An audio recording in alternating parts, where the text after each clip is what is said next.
Hi friends, இன்றைக்கி என்ன பார்க்க போகிறோம் அப்படின்னா நாட்டுக்கோழி தாங்க. 1/2 கிலோ நாட்டுக்கோழி தான் எடுத்துகிட்டு வந்திருக்கோம்.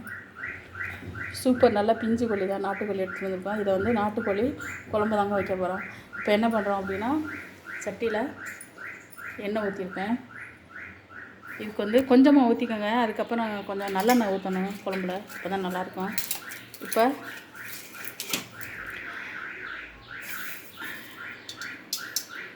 சோம்பு, பட்டை, கறிப்பட்டை, பிரிஞ்சி இலை எல்லாம் அதில் போட்டுக்குவோம்.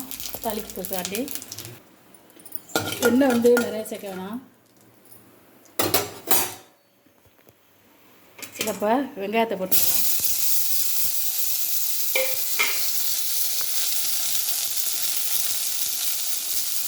வெங்காயம் போட்டுக்கணும்.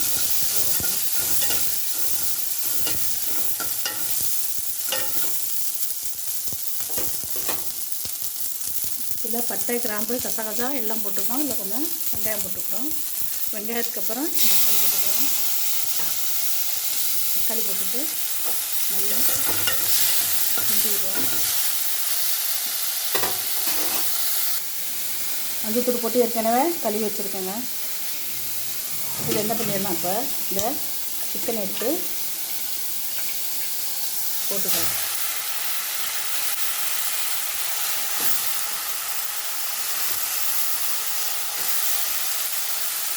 இதில் கொஞ்சம் முக்கால் உப்பாக போட்டுக்கலாம்.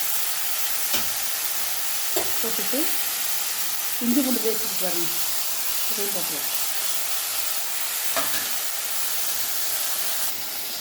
இது வந்து தோலெல்லாம் உரிக்கலைங்க, அதனால வந்து எண்ணெய் விடும் அது. அதனால் எல்லாத்தையும் போட்டு ஒன்றா அப்படியே போட்டுருங்க. போட்டு கொஞ்சோண்டு மஞ்சத்தூள்,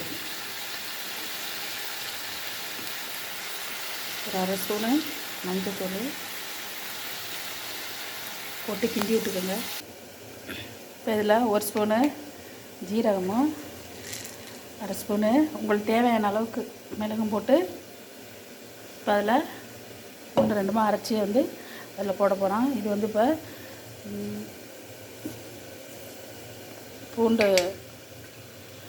பூண்டும் இஞ்சியும் போட்டு அரைச்ச மிக்ஸி தான். இதில் வந்து நம்ம அதை போட்டு அரைச்சி நம்ம அதில் ஊற்றிக்கணும். இதோட சோம்பு, பட்டை, கிராம்பு 1, கல்பாசி இதெல்லாம் வந்து நம்ம அந்த அரைச்சம் பாருங்கள், அதில் கூட போட்டு அரைச்சி மொத்தமாக கூட நீங்கள் ஊற்றிக்கலாம். பாருங்கள் வெந்துருக்கு.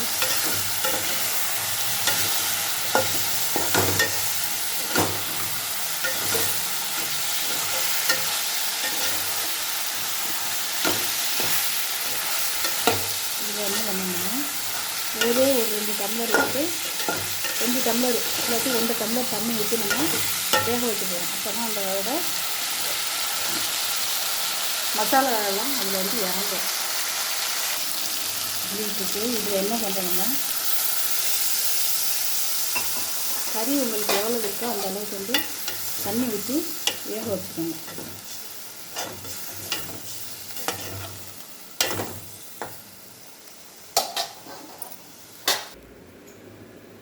மிக்ஸி பிளேடு போயிடுச்சா என்னன்னு தெரியலங்க, அரைக்க முடியலைங்க.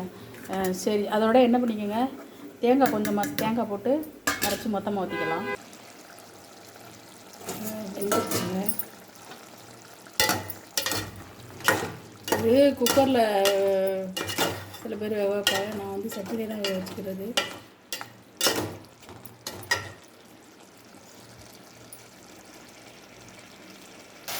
வெந்திக்கிட்டு இருக்குங்க. இதில் நம்ம அரைச்சி வச்ச மசாலாலாம் போட்டுருவோம். இதுக்கு மெயினாக வந்து மிளகு போடணும். நாட்டுக்கோழி வந்து சளிக்கு நல்லது, அதனால தான் மிளகு சீரகம் வந்து நிறையா போடணும்.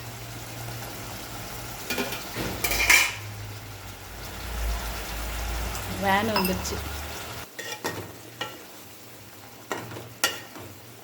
இது ஒரு கொதிக்கட்டும். நம்ம வந்து மல்லித்தூள், மிளகாத்தூள் போட்டுக்குவோம். இதில் 3 ஸ்பூனு மிளகாத்தூள், மல்லித்தூள் 1 ஸ்பூனு மிளகாத்தூள் போட்டுருக்கேன். உங்களுக்கு காரம் எவ்வளோதோ போட்டுக்கோங்க. ஏன்னா மிளகுல வேறு நிறையா காரம் சேர்த்துருப்போம். அதனால் கொஞ்சம் காரம் எப்படி பார்த்து போட்டுக்கோங்க. ஆமாம், இது வந்து நாட்டுக்கோழி வந்து கொஞ்சம் தண்ணியாக தான் இருக்கணும் அந்த குழம்பு. ஆமாம், நம்ம சிக்கன் ப்ராய்லர்லாம் நம்ம வந்து கொலன்னு வைப்போம்ல, அது மாதிரி வைக்கக்கூடாது. இது வந்து கொஞ்சம் தண்ணியாக தான் வைக்கணும். அப்போ தான் ரசம் மாதிரி ஊற்றி சாப்பிட்றதுக்கு நெஞ்சு சளிக்கெல்லாம் நல்லாயிருக்கும். இதை வந்து இப்போ ஊற்றிக்குவோம்.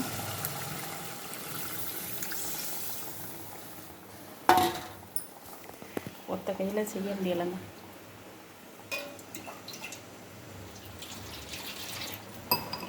தண்ணியாக தான் வைக்கணும். எங்கள் வீட்டு பிள்ளைங்க எது கேட்டாலும் கொலன்னு சாம்பார் வச்சா கூட கொலன்னு தான் கேட்குங்க. இப்போ என்ன பண்ண போகிறதில்ல. அவ்வளோதான், குழம்பு முடிச்சாச்சு. இனிமேல் வத்தட்டும்.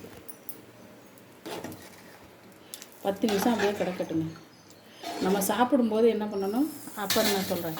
இது ரெடி ஆகட்டும், அதுக்கப்புறம் நான் சொல்கிறேன். அவ்வளோதான் ஃப்ரெண்ட்ஸ், மழை வர ஆரம்பிச்சிச்சு. ஒரே இறைச்சலாக இருக்குது.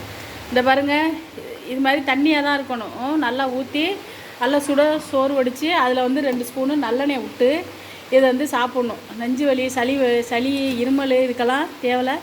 அதோடய அது நாட்டுக்கோழி குழம்பு வந்து ரொம்பவே சத்துங்க. பிள்ளைங்களுக்கெல்லாம் கொடுக்கலாம். ஆனால் நிறையா மிளகு வச்சு சாப்பிட்டா, ஆனால் நல்ல காரம். அவ்வளோதான் ஃப்ரெண்ட்ஸ், நிப்பாட்டியாச்சு. பிடிச்சிருந்தா லைக் பண்ணுங்கள், ஷேர் பண்ணுங்கள், கமெண்ட் பண்ணுங்கள். வாங்க சாப்பிட்லாம். நாட்டுக்கோழி குழம்பு வாங்க சாப்பிட்லாம்.